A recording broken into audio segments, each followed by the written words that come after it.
Le soleil couchant teintait les dunes du Sahara d'un rouge flamboyant. Sperper.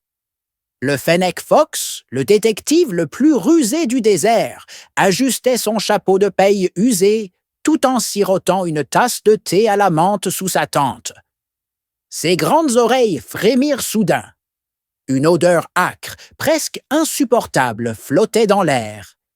Il plissa le museau. « Ziggy, mon ami, cette puanteur, ce n'est pas naturel !»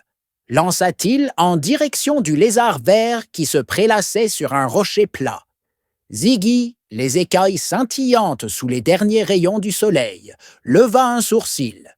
« Sperper, mon vieux, si c'est encore un de tes plans pour éviter de laver tes chaussettes, je te préviens. »« Non, Ziggy, cette odeur, c'est celle de la zorile du Sahara, et elle ne vient pas seule. » Un cri perçant déchira le silence du désert. Un groupe de chameaux, affolés, couraient en direction de l'oasis, leurs cavaliers hurlant des ordres. Sperper bondit sur ses pattes, son petit corps agile comme une ombre. « Quelqu'un a volé la pierre de lune, la relique sacrée de la tribu des Touaregs !» s'écria un jeune berger en haletant, les yeux écarquillés. Et il y avait une créature puante, avec des rayures noires et blanches. Sperper et Ziggy échangèrent un regard.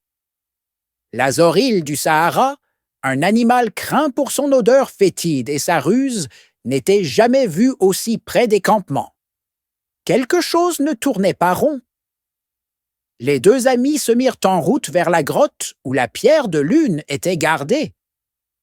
Les traces étaient évidentes, des empreintes de pattes larges et des marques de griffes sur le sable.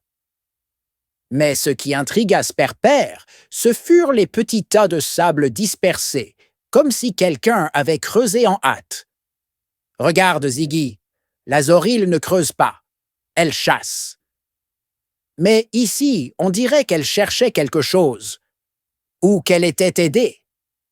Ziggy renifla le sol, sa langue fourchue captant les moindres particules.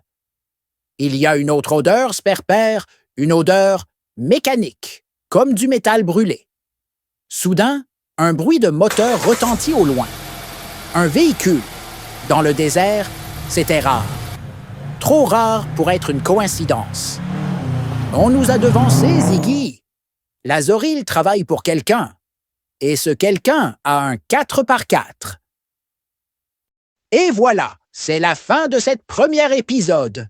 Si tu as aimé, n'oublie pas de laisser un like et de t'abonner pour ne rien manquer de la deuxième épisode et de prochaines aventures. Active la cloche pour être averti dès qu'une nouvelle vidéo est en ligne. On se retrouve très bientôt.